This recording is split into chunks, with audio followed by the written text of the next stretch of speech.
Welcome to Forbes Newsroom. Joining me now is Maria Garcia Santana Linares, an assistant editor on the digital assets team. Maria, thank you so much for joining me today. Thank you for having me. Of course. So it has been a turbulent week for tech companies all over, but I do specifically want to talk about Meta, the parent company of WhatsApp, Facebook, and Instagram. So they had confirmed on Wednesday mass layoffs. Can you walk us through how we got here?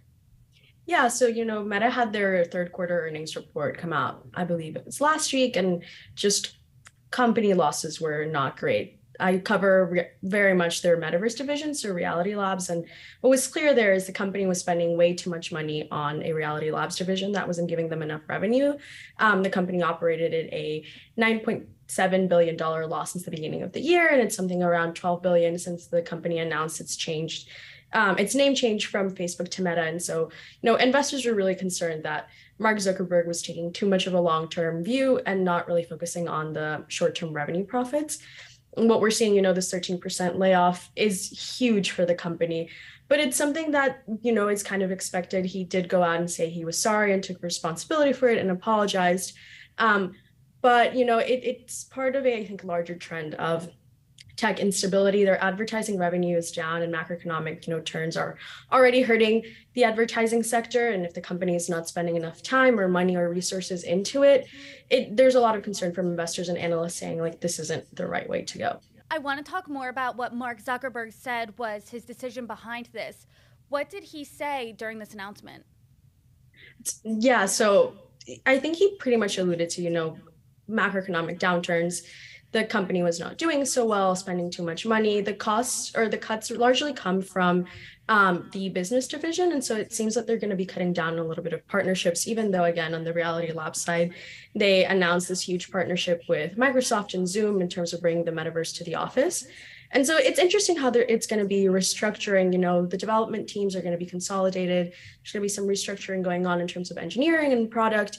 So I think what the company is trying to do is really reevaluate, what are its priorities and how do you focus your labor on it?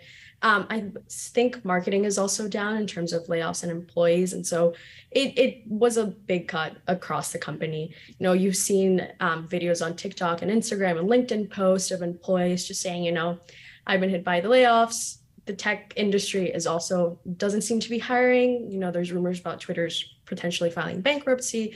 So it's a turbulent time in the tech world, I would say. It'll be interesting how the end of the year comes in terms of, employee headcount. What's interesting, I will say, though, is, Meta is taking a very, I think, conservative, or not conservative, it's been very hit by its metaverse developments, and that's largely what I cover.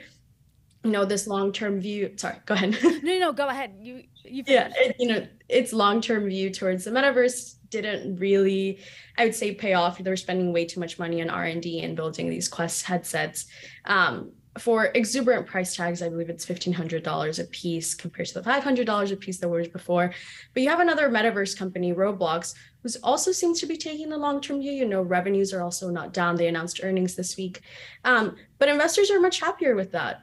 For some reason, Roblox has been doing it a little bit better than Meta when it comes to its metaverse developments. Yeah, I want to talk about the relationship here between investors and the company's vision for the metaverse. You've reported on this extensively, that the disconnect between investors and Mark Zuckerberg's insistence on the metaverse. Can you explain that? Yeah, so I think Mark Zuckerberg, went on this keynote speech. Meta has their Big Connect conference, which, it's touted the State of the Union for the company every year. That's where they announced the name change last year. And he called, their metaverse work some of the most historic work they've done. That, I think, for me signifies that, he's really committed to this, whether investors like it or not. And it's very much seeming that they don't like it. So it'll be interesting to see where it goes from here. He definitely, I think, wants to keep some sort of the metaverse arm and Reality Labs open. The cuts didn't necessarily specify, within the larger sectors what family. So you have the family of apps where you have Facebook, Instagram, WhatsApp under, and then Reality Labs. I didn't see much about like what specific teams were affected the most, but I think Zuckerberg is sticking down and saying the metaverse will happen. Investors are kind of asking him and begging him to a degree to, if it'll happen, to allocate less of their, resources towards it and focus more on the core advertising. But we'll see. Yeah, overall, investors are not too happy with that. Do you think investors are happy with the layoffs at all? I mean, the stock price is up today. And so I think it's after what for many was very like irresponsible behavior in the earnings report. And you've seen all the coverage of it, not a lot of people wanted Zuckerberg to go the way he was going or like keep doing what he was doing. And so I think for a lot of investors, the layoffs seem like a more reasonable way to go and say, okay, we have to cut costs somewhere.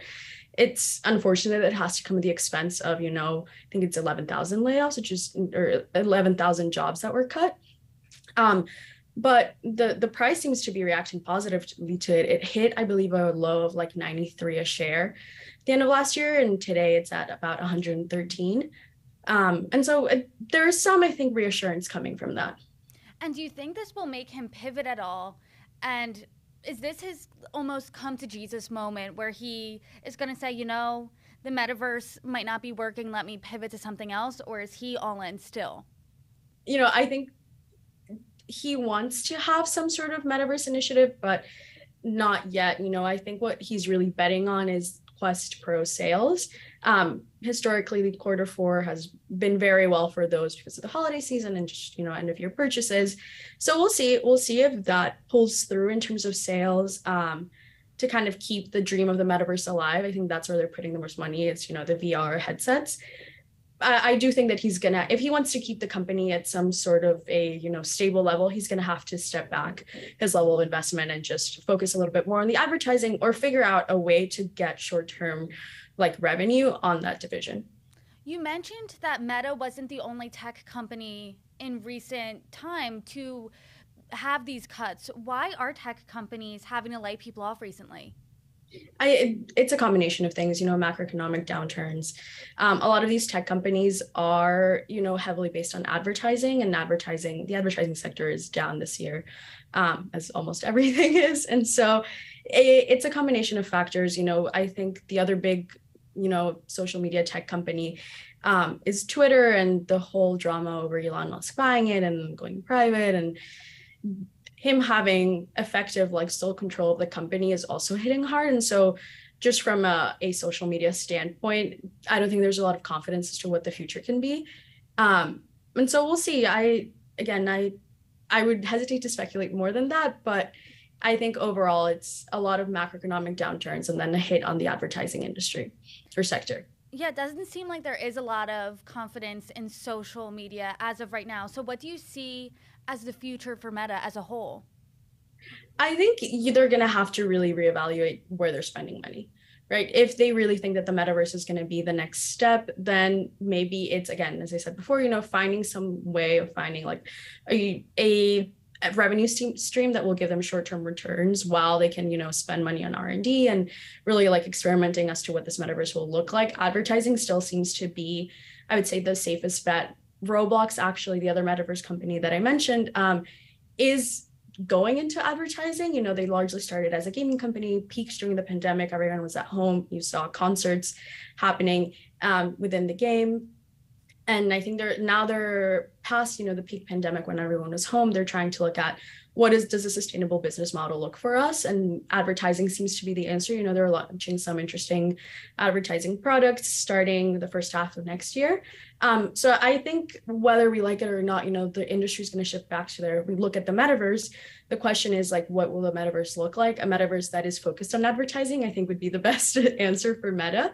2 birds, 1 stone. Maybe that's what allows them to keep investing on these VR headsets. But I think we still have to see, what will happen and how the larger economy is also going to go. What do you mean by it's focused on advertising? Do you mean in the metaverse can you explain that? Yeah. So with, the question of like, why are people going to the metaverse, I think is one that still a lot of people are trying to answer. And, if you bought land in the metaverse, what is really happening there? I think what could be interesting to look at, right? If you buy land in the metaverse and you use that for some sort of advertising, whether that be, a shopping store or you have billboards where you see your project, that way, I think these metaverse companies can like add an extra revenue stream of, short-term returns. You pay X amount of dollars to advertise and wherever you want, And then for every, click, you get a percentage of it or whatever their chosen is. And so that way, of looking at if people are spending time in this space, then we have to, target our product towards them. I think could be the best solution for Meta at this point. But again, that relies on enough people being on the metaverse, and you enter the cycle of like one thing can't happen before the other can. But again, I think, a world where we're logging in or putting on our VR headsets and you're surrounded by billboards or by interactive ads where you can like click and suddenly, get 10% off in whatever store you're at could be very beneficial for them. And do you think the steps of us getting closer to that world got pushed back even farther with these layoffs? Yes. I think it's just a matter of like capacity and shifting their focus.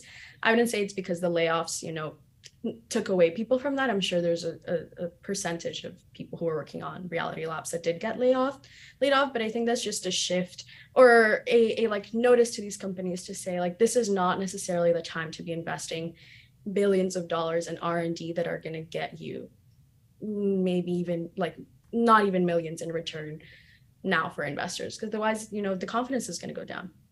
Got it. Well, Maria, we will certainly keep our eye on different updates from Meta. Thank you so much for joining me.